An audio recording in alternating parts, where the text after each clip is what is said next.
কবর খনন করার পরে লাশটা যখন কবরের কাছাকাছি আনছে কবরে নামাবে,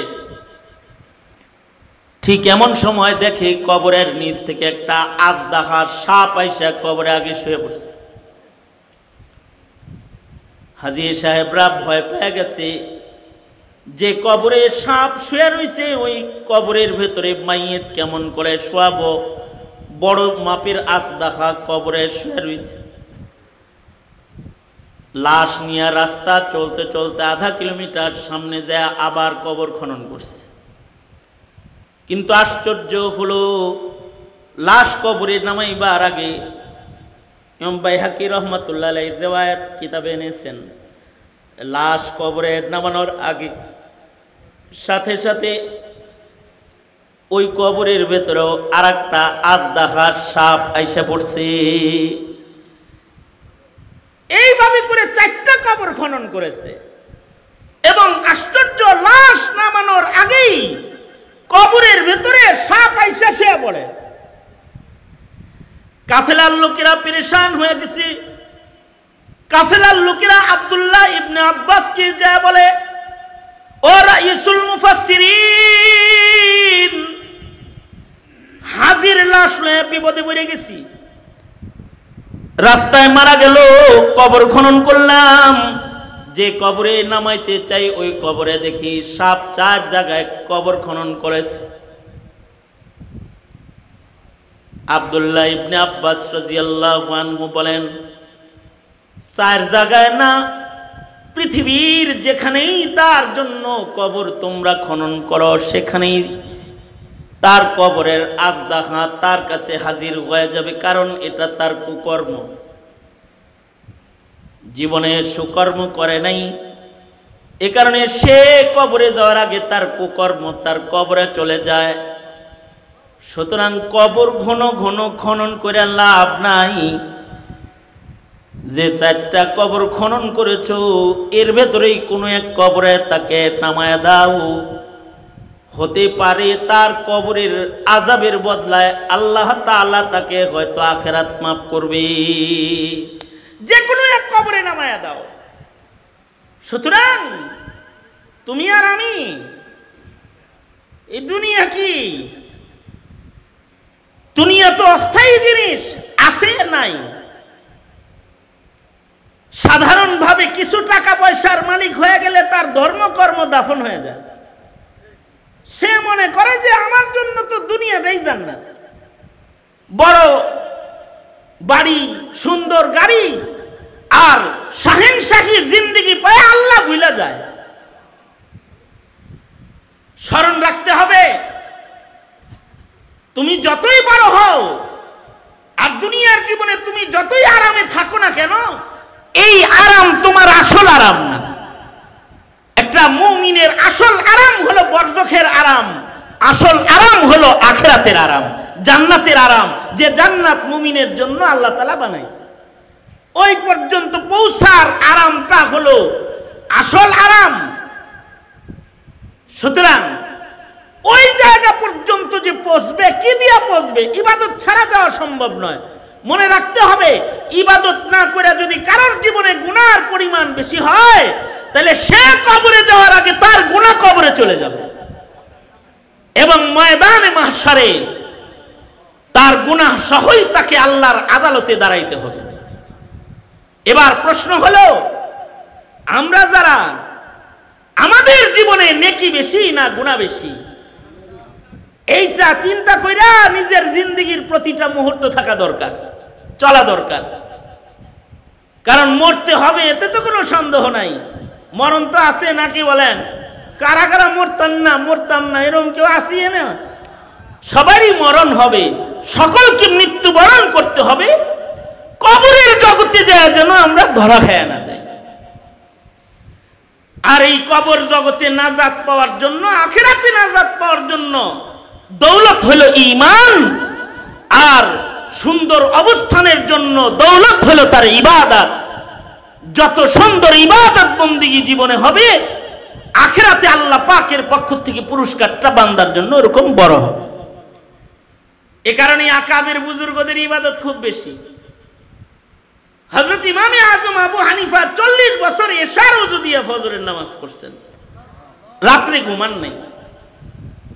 সাঈদ ইবনে মুসাইয়িব জমানার এক বুজুর্গ ছিলেন, বিশিষ্ট তাবেঈ, ওনাকে বলা হয় সাইয়্যিদুত তাবেঈ।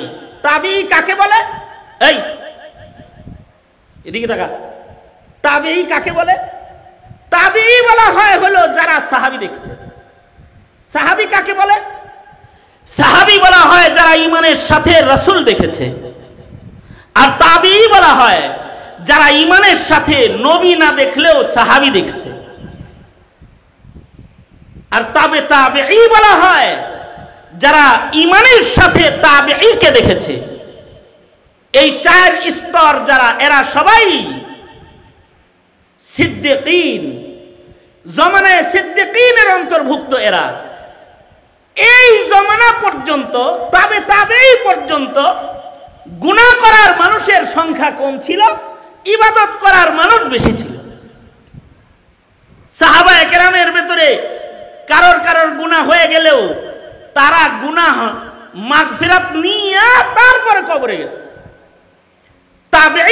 তাবেঈদের জমানাটাও ওই রকমই প্রায়, যে তাদের ভিতরে নেককারের সংখ্যা বেশি, বদকারের সংখ্যা কম। যেমন আমাদের একটা গদবান্দা হিসাব যদি করি, মনে করেন আপনাদের গ্রাম না, আমি যদি আমার গ্রামের হিসাব করি যে আমার গ্রামে যত হাজার মানুষ আছে তাদের ভিতরে কত পার্সেন্ট মানুষ জামাতে নামাজ পড়ে, তো আমি হিসাব মিলাইতে পারি না। অবশ্য আপনাদের গ্রামে হইতে পারে যে বেনামাজির সংখ্যা কম, নামাজির সংখ্যাই বেশি, হইতে পারে। কিন্তু আমি বলতেছি আর কি, যে মনে করেন আমার গ্রামে যদি আমি হিসাব করি, তাহলে বদকারের সংখ্যা, বেনামাজির সংখ্যা বেশি, নামাজির সংখ্যা কম। আর ওই জমানায় বেনামাজির সংখ্যা রেয়ার কেস, ইবাদত বন্দেগী করনেওয়ালার সংখ্যা বেশি। তাও ইবাদত আপনার আর আমার মতো ইবাদত না। তাদের ইবাদত কেমন ছিল? যেমন সাঈদ ইবনে মুসাইয়িব তাবেঈ, যিনি হযরত আবু হুরায়রার মেয়ে বিয়ে করছিলেন। হযরত আবু হুরায়রা নবীজির কাছ থেকে সবচেয়ে বেশি হাদিস যিনি সংগ্রহ করেছেন, তিনি হলেন হযরত আবু হুরায়রা রাদিয়াল্লাহু আনহু, যিনি নবীর কাছ থেকে শুধু হাদিস শোনার জন্য কোথাও যাইতেন না, ক্ষুধার যন্ত্রণায় পড়ে থাকতেন, খাওয়ার সন্ধানেও যাইতেন না। মানুষ মনে করত ওনার মৃগী রোগ, আসলে রাসূলের হাদিস শোনার জন্য রাসূলের কাছে ক্ষুধার যন্ত্রণা নিয়ে পড়ে রয়েছে। এই হযরত আবু হুরায়রার মেয়ের জামাই ছিলেন হযরত সাঈদ ইবনে মুসাইয়িব রাহমাতুল্লাহি আলাইহি। এই সাঈদ ইবনে মুসাইয়িব এত বড় মাপের একজন আবেদ ছিলেন, যিনি 2 রাকাত নামাজে আল্লাহর কোরআন পুরাটা খতম করেছেন। যেমন হযরত উসমান 2 রাকাত নামাজে কোরআন খতমকারী, ইমামে আজম আবু হানিফা 2 রাকাত নামাজে আল্লাহর কোরআন খতমকারী, সাঈদ ইবনে মুসাইয়িব 2 রাকাত নামাজে আল্লাহর কোরআনে কারীম খতমকারী। শুধু তাই নয়, 40 বছর লাগাতার তাকবীরে উলা সহ 5 ওয়াক্ত নামাজ আদায় করেছেন। সুবহানাল্লাহ। আগামীকালকে বললেন, আরেকটু আস্তে করে বলেন। আমি খবরটা আবার দেই। সাঈদ ইবনে মুসাইয়িব কত বছর তাকবীর উলার নামাজ পড়েছেন? কত বছর? 40 বছর লাগাতার তাকবীরে উলা সহকারে নামাজ পড়েছেন সাঈদ ইবনে মুসাইয়িব। আর ওনার নামাজের আরো 2টা কারামতি শুনেন। একটা কারামতি হলো ওনার নামাজের ইহতিমাম কিরকম। উনি বলেন, 40 বছর আমি নামাজ আদায় করেছি, 40 বছরের ভিতরে দাঁড়ানো অবস্থায় যে সেজদার জায়গায় নজর করে রইছি, 40 বছরের ভিতরে একবারও নজরটা সরায়া মানুষের পিঠের উপরে আমি রাখি নাই। কি বুঝছেন? আমরা যে নামাজ পড়ি আর কি, আমরা যে নামাজ পড়ি, আমরা আর কি, আমাদের নামাজের হালাত হইলো আমরা নামাজের দ্বারা ইমাম সাহেবকে দেখতে থাই, সেজদা না দেখে, ঠিক না? আর মনে মনে চিন্তা করে যে এত লম্বা কেরাত পরে গে, তারপরে রুকুতে যেতে পারে না, চায় রয়েছে। আর কিছু কিছু এরকম ঢঙ্গের মুসল্লি আমাদের মসজিদগুলোতে বেশি, যে নামাজে দাঁড়ায় মসজিদ কি এটাও দেখা লাগছে, মানে নামাজ পড়তেছে আর চিন্তা করতেছে শালার পিছনের কাতারে দাঁড়াইলাম, সামনের কাতারে ফ্যান বেশি। নামাজের সময় হ্যান্ড নজর কিন্তু সেজদার জায়গায় নাই, হ্যান্ড নজর কোন জায়গায় আছে? উপরে, ফ্যানের উপরে আছে। আরে উপরে ফ্যান বেশি, পয়লা কাতারে ফ্যান বেশি।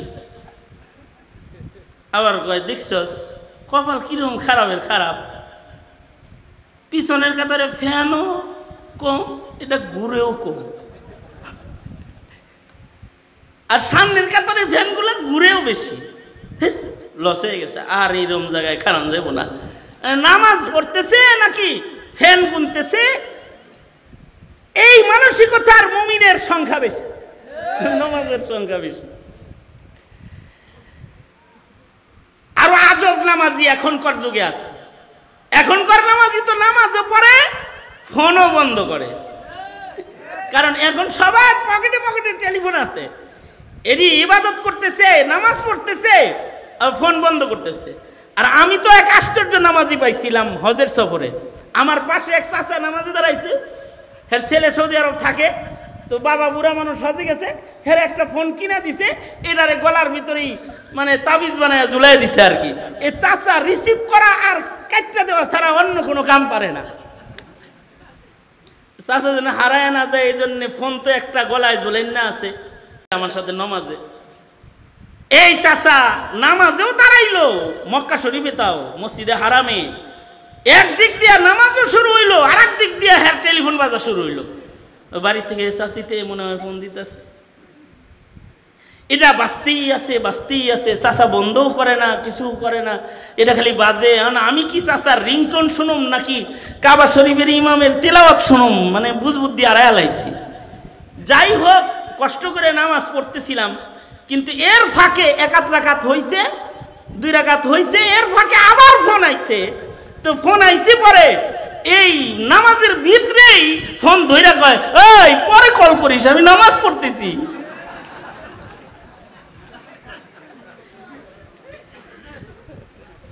এই হইল অবস্থা। এই চাচার এই নামাজ দেখে তো আমার নামাজ পুরাই শেষ, আমার তো আর হাসা ছাড়া আর কোনো গতি নাই। চাচা ওইভাবেই নামাজ শেষ করলো, খামটি খুমটি দিয়ে আমিও নামাজ শেষ করছি। পরে বললাম, চাচা আপনার নামাজ হইছে? আপনি যে এই যে নামাজের ভিতরে বললেন যে নামাজ পড়তেছি পরে কল করিস, নামাজ হইছে আপনার? আরো অত শত আল্লাহর জন্য আইছে, আল্লাহ নিবেন।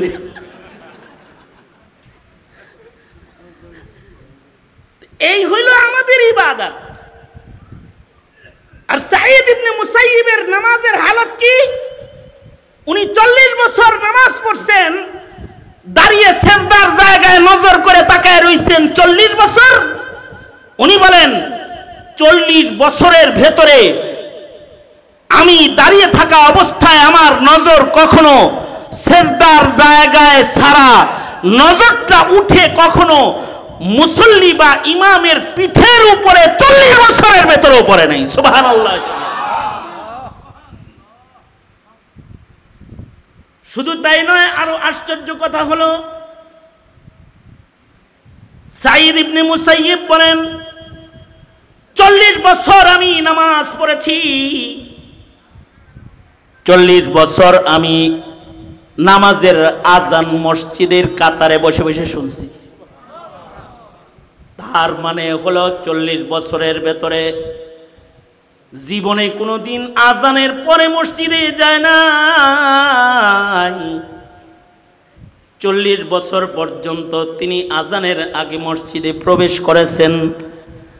ওনাকে বলা হতো, ও সাঈদ ইবনে মুসাইয়িব, আজানের পূর্বে আপনি কেন মসজিদে আসেন? তিনি বলতেন, হাসরের মাঠে যদি মহান আল্লাহ আমারে জিগায়, সাঈদ রে আমার ঘরে ডাইকা তোকে আনা লাগতো কেন?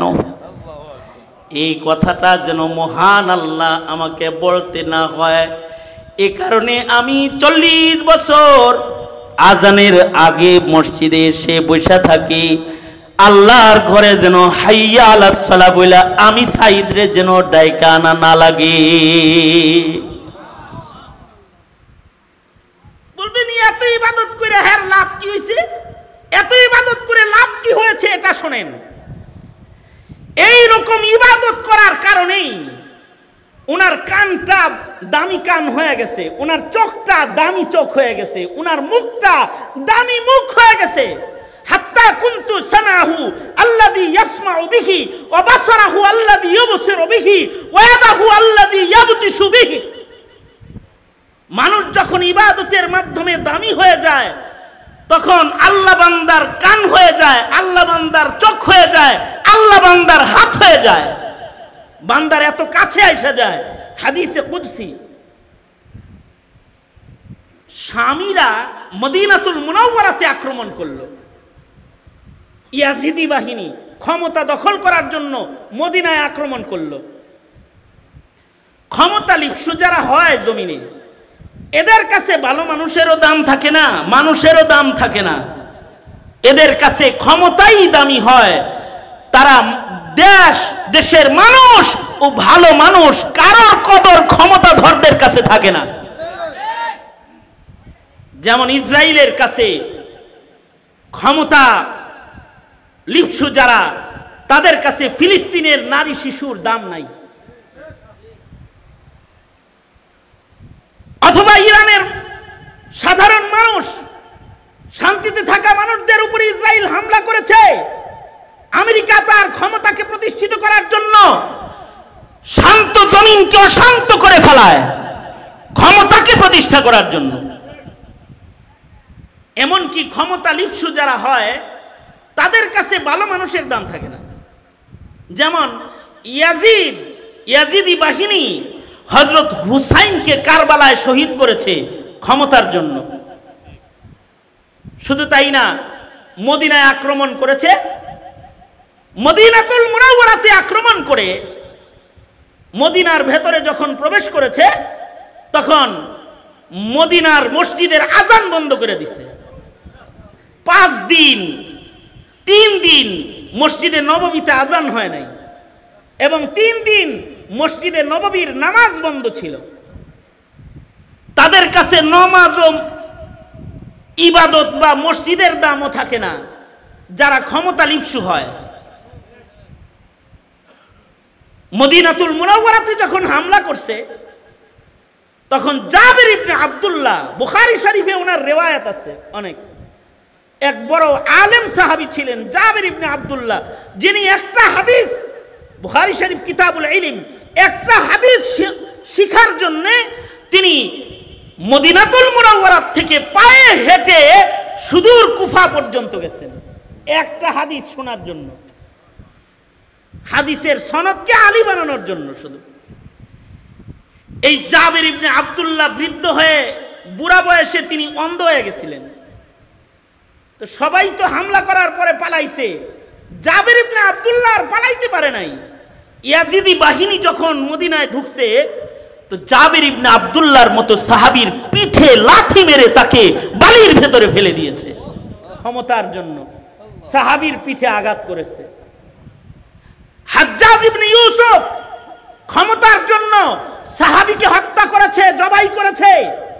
শেখ হাসিনা ক্ষমতার জন্য এদেশের সাধারণ মানুষকে ফাঁসির কাস্টে ঝুলাইছে, আলেমদেরকে জেলখানায় আটকায়ছে। ক্ষমতার জন্য, ক্ষমতার জন্য, শুধুই মাত্র ক্ষমতায় টিকে থাকার জন্য শাপলা চত্বরে গুলি করে মানুষকে হত্যা করেছে, শহীদ করেছে। তলবে ইলমদের রক্তে বাংলার রাজপথকে লাল করেছে।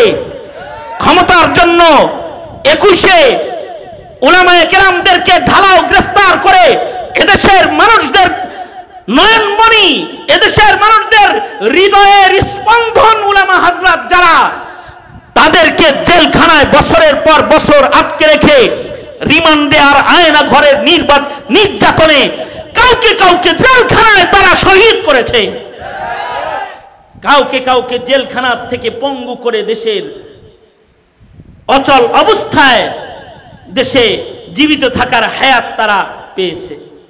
তাদের পা নষ্ট হয়ে গেছে, হাত নষ্ট হয়ে গেছে ক্ষমতার জন্য।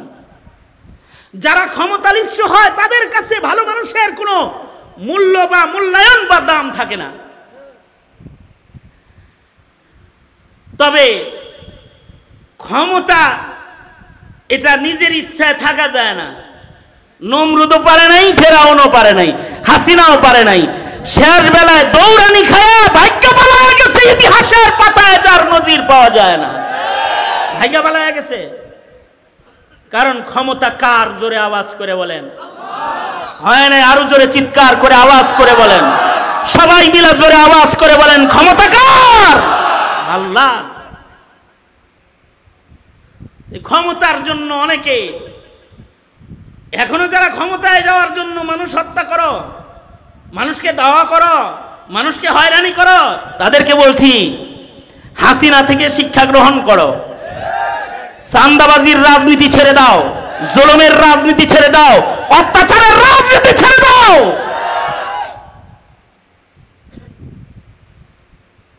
ইসলামের রাজনীতি করো, মানুষের শান্তির রাজনীতি করো, সেবার রাজনীতি করো, দম্ভ আর অহংকারের রাজনীতি ছাড়ো। কারণ এই নেতাগিরি রুহু বাইরে হয়ে গেলেই শেষ, ক্ষমতাগিরি রুহু বাইরে হয়ে গেলে শেষ। এ কারণে হযরত সুলাইমানের মতো মানুষ, সুলাইমান তো বাংলাদেশের রাজা নামিয়া, হযরত সুলাইমান হলেন ইনস জিনের বাদশা, সারা দুনিয়ার বাদশা হযরত সুলাইমান।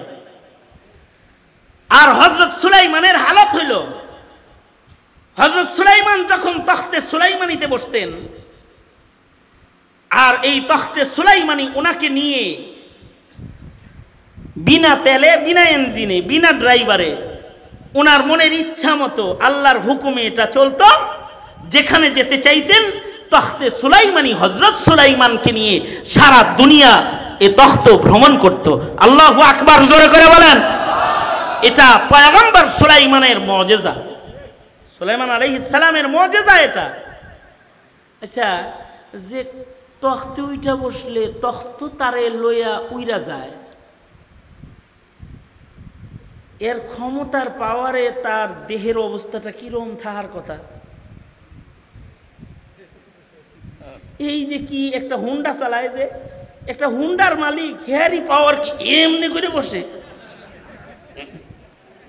কালা চশমা এরকম মুড়ে মুড়ে চায়। তার মানে এর পাশার নিচে একটা হুন্ডা আছে, এইটার গরমে এর পিঠ এইরকম সোজা। তাহলে তখতে সুলাইমানিতে হযরত সুলাইমান বসা আছে, সুলাইমানের পিঠটার মাথাটা কিরকম সোজা হওয়ার কথা। কিন্তু আশ্চর্য বিষয়, হযরত সুলাইমান তখতে সুলাইমানিতে যখন বসে থাকতেন, গর্দান এমনি নিচের দিক দিয়ে বসা আল্লাহু আকবার, আল্লাহু আকবার, সুবহানাল্লাহ, আলহামদুলিল্লাহ, আলহামদুলিল্লাহ, লা ইলাহা ইল্লাল্লাহ, আস্তাগফিরুল্লাহ জিকির করতেন, মাথা নিচের দিকে দিয়ে বসে থাকতেন। তো মন্ত্রীরা ওনাকে জিজ্ঞাসা করে, ও সুলাইমান, কত মানুষ আপনারে দেখবার লাগছে,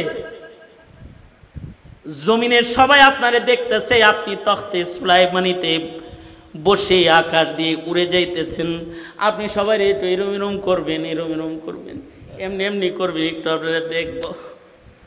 এগুলো না কইরা আপনি যে মাথা নিচের দিকে দিয়া আসামির মতো বৈশা থাকেন, এটা কেন? হযরত সুলাইমান বলে, আল্লামানি নামলাতুন, একটা পিঁপড়া আমাকে এমন নত হওয়া শিখাইছে। এই নত হওয়ার শিক্ষা আমি একটা পিপিলিকার কাছ থেকে পেয়েছি। হযরত সুলাইমান পিপিলিকার সাথে কথা বলতেন, হযরত সুলাইমান পশু পাখির সাথে কথা বলতেন, হযরত সুলাইমান মাছের সাথে কথা বলতেন, হযরত সুলাইমান জিন্নাতের সাথে কথা বলতেন। পশু পাখির ভাষা পয়গম্বর সুলাইমানকে আল্লাহ তাআলা শিক্ষা দিয়েছিলেন। একবার সুলাইমান আলাইহিস সালাম রাস্তা দিয়ে যাইতেছেন, তো দেখে যে একটা পুরুষ পাখি একটা মহিলা পাখিরে বাগাইবার লেগে বিভিন্ন কথাবার্তা কইতাছে, বাগাইবার লেগে, বুঝছেন তো? হ্যাঁ, কইতেছে এই তুই যদি আমার কাছে বিয়ে বসস তাইলে আমি মসজিদুল আকসার সাদা গম্বুজের উপরে তোর জন্য বাড়ি বানায়া দিব। মানে লোভ দেখাইতেছে রে, মানে পুরুষ পুরুষ পাখিটা মহিলা পাখিকে বলতেছে এই অন্য পাখির সাথে ঘুরা লাভ নাই, আমার লগে বিয়া বয়, আমি তোর জন্য মসজিদুল আকসার মিনারার উপরে যে সাদা গম্বুজ ওই জায়গায় তোকে বাড়ি বানায়া দিব। লোভ দেখাইতেছে আর কি। তো হযরত সুলাইমান বলে কি কুল্লু নাতিহিন কাজ্জাব, যত বিয়াকারী আছে সব মিছা কথা কয়।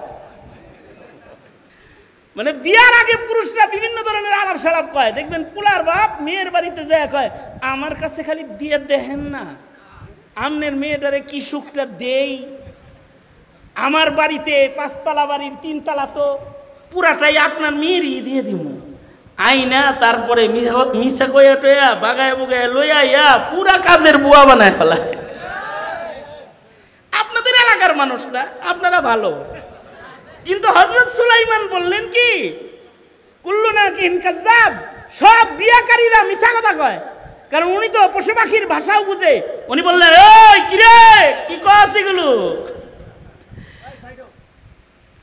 মসজিদুল আকসা আমি বানাইছি, আমি জানি মসজিদুল আকসার উপরে কোনো জায়গাই নাই বাসা বানানোর, আর তুই হেরে মিছা কথা কইতেছিস যে হেন বাসা বানাইয়া দিবি, ওনে তো কোনো বাসা বানানোর জায়গাই রাখি নেই। তো উনি পশু পাখির ভাষাও বুঝতেন, পিঁপড়ার ভাষাও বুঝতেন। এ কারণে পিপিলিকা যখন নিজের দলবলরে বলতে লাগলো এই সুলাইমান আইতেছে কিন্তু আমাদের বিশাল আইব, যে কাহিনী আল্লাহ তাআলা কোরআনে বর্ণনা করে সূরা নামাল নাজিল করেছেন, এই সুলাইমান আলাইহিস সালাতু ওয়াস সালাম বলে একটা পিঁপড়া আমাকে গর্দান নিচু করা শিখাইছে, একটা পিপিলিকা আমার গর্দানকে নিচু করা শিখাইছে। কয় কেমনে? কয় পিপিলিকার সর্দারকে আমি একবার ডেকে বললাম এই পিঁপড়ার সর্দার, আমি সুলাইমান, আমাকে আল্লাহ তাআলা সারা দুনিয়ার রাজত্ব দান করেছেন, তুই আমার কাছে কিছু চা, ইসআল মিন্নি উতিকা, তুই আমার কাছে কিছু চা আমি তোকে দিব, আমি একটা বাদশাহ, আমার কাছে কিছু চায়া নিয়ে যা, আমি ওটা তোরে হাদিয়া দিই। পিঁপড়ায় বলে সুলাইমান চাইতে যেহেতু বলছেন তাহলে আমার রিজিক বাড়ায় দেন। হযরত সুলাইমান বলে তোর রিজিক আমি কেমনে বাড়াবো? রিজিক দেনেওয়ালা কে? জোরে আওয়াজ করে বলেন, আরো জোরে আওয়াজ করে বলেন রিজিক দেনেওয়ালা কে? অনেকে রিজিকের সন্ধানে বিদেশ চলে যায় কিন্তু ফকির হয়ে দেশে চলে আসে, রিজিকের সন্ধানে দেশান্তর হয়ে যায়, লুলা হয়ে ঘরে চলে আসে। কারণ রিজিক চাইলেই পাওয়া যায় না। রাজ্জাক কে? জোরে আওয়াজ করে বলেন রিজিক দাতা কে? হযরত সুলাইমান বললেন এইটা ছাড়া অন্য আর কিছু চাও? তো পিঁপড়ায় বলে আল্লাহ আমারে যা হায়াত দিছে তার থেকে আরেকটু হায়াত বাড়ায় দেন। হযরত সুলাইমান বলে হায়াতের মালিকও তো আমি না, হায়াত বাড়ানোর ক্ষমতা আমার নাই। কোথায় আপনি কি এর বাদশা? রিজিক বাড়ানোর ক্ষমতা নাই, হায়াত বাড়ানোর পাওয়ার নাই। যেই দুই জিনিসের উপরে মানুষের দুনিয়ার দারমাদার, হায়াত হইলে দুনিয়া ভোগ করা যায়, রিজিক হইলে শান্তিতে দুনিয়ায় সময় কাটানো যায়। মৌলিক এই দুই জিনিসই আপনি দিতে পারেন না, তো আপনি তো কসুর বাদশা। কি এর আপনি ইনসো জিনের সারা দুনিয়ার বাদশা। হযরত সুলাইমান বলে পিপিলিকার ওই কথা শোনার পর থেকে রাজমুকুট মাথায় লইয়া লজ্জা আর শরমে আমি সুলাইমান আমার মাথাকে সোজা কইরা বসতে পারি না।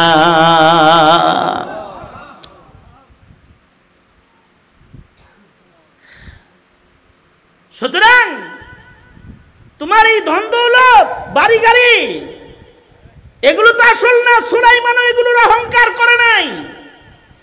তোমার আমার মূল অর্জন হলো তোমার আমার ইবাদত আর বন্দেগী।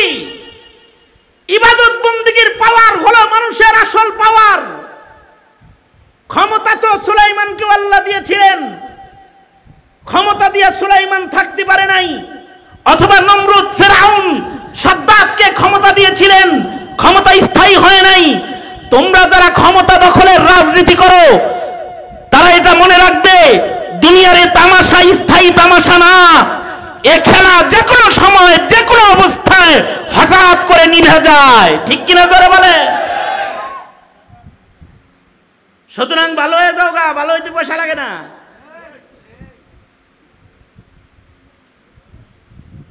আপনাদেরকে আমাদেরকেও সতর্ক থাকতে হবে, স্বৈরাচারের রাজনীতি যেন বাংলার মাটিতে আবার চালু না হয়।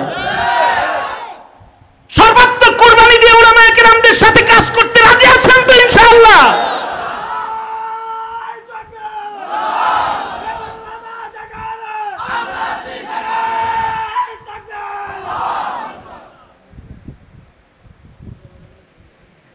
তবে ক্ষমতা লিপ্সু যারা হয়, আমি আমার আলোচনাকে ইতি টানতেছি খুব তাড়াতাড়ি, কারণ আমি জানি রাত 1:45 বাজে গেছে, প্রায় আপনাদের কষ্ট হইতেছে।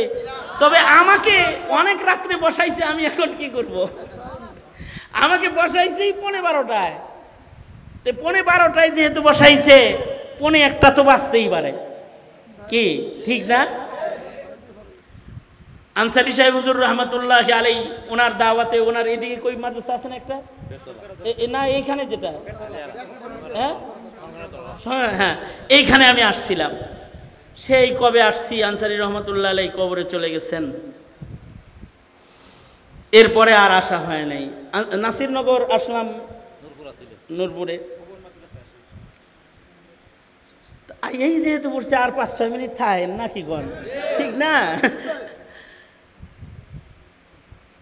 আমি যেটা বলতেছিলাম, আসল পাওয়ার হলো মানুষের ইবাদতের পাওয়ার। ক্ষমতার পাওয়ার আসল পাওয়ার না। কিন্তু ক্ষমতার জন্য অনেক সময় মানুষ অত্যাচার করে, আর ইবাদতের পাওয়ার যাদের হয় তারা দুনিয়া আখিরাতের রাজত্ব দখল করে। যেমন সাঈদ ইবনে মুসাইয়িব, ইবাদতের কারণে উনার চোখ কানও অনেক পাওয়ারফুল হয়ে গেছিল। ওই যে 40 বছর তাকবীরে উলার নামাজ পড়ছে, এমনকি ইয়াজিদি বাহিনী যখন মদিনায় আক্রমণ করছে, 3 দিন মসজিদে নববীতে আজান বন্ধ। ওই সময়ও মসজিদে আজান নাই, জামাত নাই, কিছু নাই। কিন্তু ওই সময়ও সাঈদ ইবনে মুসাইয়িব এই 3 দিন, যেই 3 দিন মসজিদে নববীতে আজান হয় নাই, ওই 3 দিন মসজিদের মুসল্লিবিহীন মাটির কান্না বন্ধ করার জন্য সাঈদ ইবনে মুসাইয়িব একা একা 3 দিন মসজিদে নববী পাহারা দিয়েছেন এবং ওয়াক্তমতো নামাজ পড়ে মসজিদের হক আদায় করেছেন। আল্লাহু আকবার কাবীরা।